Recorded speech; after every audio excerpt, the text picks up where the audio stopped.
प्यारे दोस्तों, अस्सलाम अलैकुम। दोस्तों, आज हम हमारे नबी करीम सल्लल्लाहु अलैहि वसल्लम और एक यतीम बच्चे का वाकया आपके साथ शेयर कर रहे हैं। हमें यकीन है आपको ये किस्सा बहुत पसंद आएगा।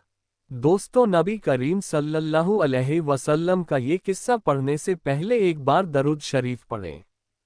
तो चलिए जानते हैं इस किस्से के बारे में। ईद का दिन था। सूरज के निकलते ही बच्चों में नई जिंदगी की उमंग पैदा हो गई। बूढ़े भी जवानों की तरह सुबह सुबह गुस्ल करने लगे। सड़कों पर चहल पहल थी। बूढ़े खुश थे कि आज ईद है, बच्चे शोर मचा रहे थे कि आज ईद है। जवान खुशी से झूम रहे थे कि आज ईद है। हर किसी के चेहरे पर रौनक थी कि आज ईद है।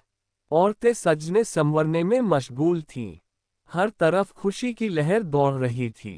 हर दिल मुस्करा रहा था। सबके घरों में खुशियों के फव्वारे फूट रहे थे। दोनों जहां के मालिक व मुख्तार हजरत मोहम्मद मुस्तफ़ा सल्लल्लाहु अलैहि वसल्लम भी ईद की नमाज अदा करने के लिए तशरीफ ले जा रहे थे। रास्ते भर के कंकड़ और पत्थर हजरत मोहम्मद मुस्तफ़ा सल्लल्लाहु अलैहि वसल्लम की जूती शरीफ को चूमने की बरकत हासिल कर रहे थे। सूरज भी चेहरा मुस्तफ़ा से रोशनी की भीख ले रहा था। बच्चे गली कूचों में खेलों में मग्न थे। चलते चलते आप अचानक रुक गए। आपने देखा कि बच्चे खेल रहे थे। उनकी हंसी से फिजा में शोर हो रहा था। एक बच्चा दूसरे बच्चे की आंख बंद करके पूछ रहा था कि मैं कौन हूं। बच्चे ने उसका गलत नाम बता दिया। सब बच्चे हंसने लगे। बच्चे आज खुशी से फूले नहीं समा रहे थे। लेकिन इन सब से दूर एक बच्चा था जो एक गोशे में बैठा हुआ था। उसके जिस्म पर फटे पुराने कपड़े थे। चेहरे पर उदासी थी और दिल में ना जाने कितने अरमान उसका दिल तोड़ रहे थे। नबी करीम सल्लल्लाहु अलैहि वसल्लम ने इरशाद फरमाया, ए साहबजादे, तुम क्यों रो रहे हो? तुम्हारी आंखें झील की तरह क्यों बह रही हैं? बच्चा पहचान न सका कि हालात पूछने वाले के दामन में कितने लोग पनाह लेते हैं। बच्चे को मालूम न था कि ये वही जाते मुकद्दस हैं जिनके इशारे पर चांद के दो टुकड़े हो गए थे। उसे ये मालूम ना था कि इन्हीं की बारगाह में दरख्त भी सलाम के लिए हाजिर होते हैं। उसे ये मालूम नहीं था कि पत्थर भी इनका कलमा पढ़ते हैं, और न ही उसे ये मालूम था कि इनकी उंगली के इशारे पर डूबा हुआ सूरज भी वापस पलट आता है। बच्चा कहने लगा, मुझे अपने हाल पर छोड़ दीजिए। मैं आंसू बहा रहा हूं तो बहाने दीजिए, मैं रो रहा हूं तो रोने दीजिए। आपको मालूम नहीं है कि हुजूर सल्लल्लाहु अलैहि वसल्लम के साथ मेरे बाप एक जंग में शहीद कर दिए गए। उसके बाद मेरी माँ ने एक दूसरे शौहर से शादी कर ली। वो दोनों मिलकर मेरे माल को खा गए और उसके जालिम शौहर ने मुझे घर से भी निकाल दिया।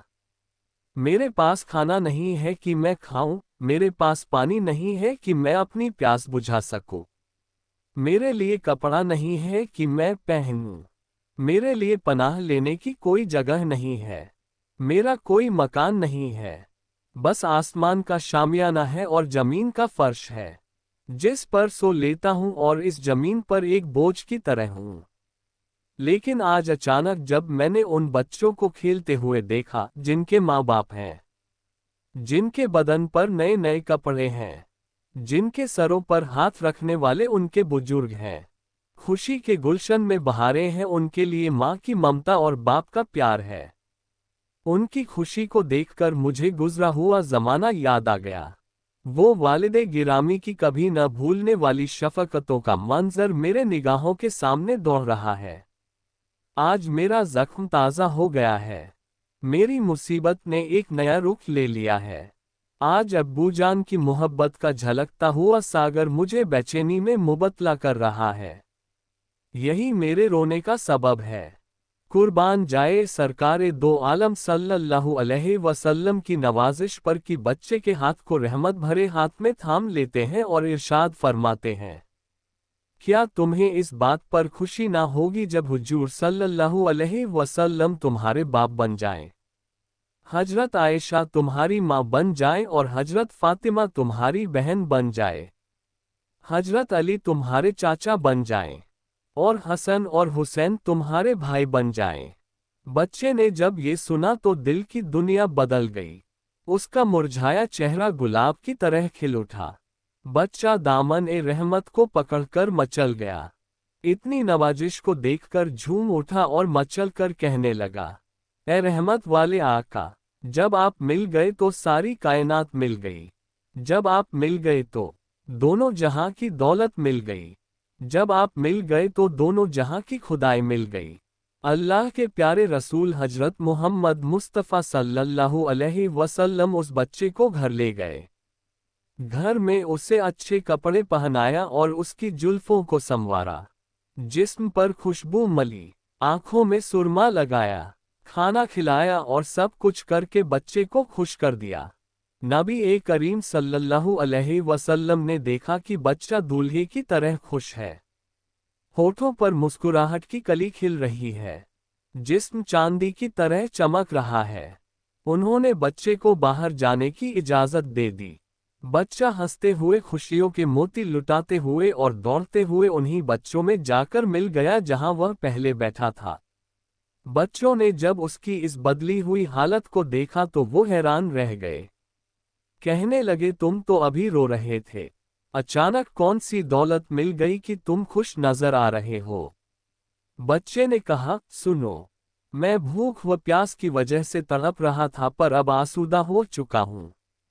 मेरे जिस्म पर फटे पुराने कपड़े थे, गोया मैं नंगा था पर अब मैंने कपड़े पहन लिए हैं और सबसे बड़ी दौलत मुझे ये मिली कि मैं बच्चा था, बाप का साया सिर से उठ चुका था और मैं माँ की ममता से बहुत दूर था। लेकिन नबी करीम सल्लल्लाहु अलैहि वसल्लम ने करम फरमाया, वो मेरे बाप बन गए। हजरत आयशा मेरी माँ बन गईं और सुनो खातून जन्नत हजरत फातिमा मेरी बहन बन गईं। हसन और हुसैन मेरे भाई बन गए। मुझे कायनात की और पूरी दुनिया की दौलत मिल गई। ये सुनकर सारे बच्चे एक जबान होकर कहने लगे, ए काश हम तमाम बच्चों के बाप उस जंग में शहीद हो जाते और आज हम भी तुम्हारी तरह दर दर की ठोकरें खाते रहते तो हम सबको भी ये दौलत मिल जाती। नबी करीम सल्लल्लाहु अलैहि वसल्लम हमारे भी अब्बा होते तो हम लोगों का मुकद्दर चमक जाता। अगर आपको ये वाकया अच्छा लगा हो तो अपने दोस्तों और रिश्तेदारों के साथ शेयर जरूर करें और कमेंट में माशाअल्लाह और सुबहान अल्लाह जरूर लिखें। अल्लाह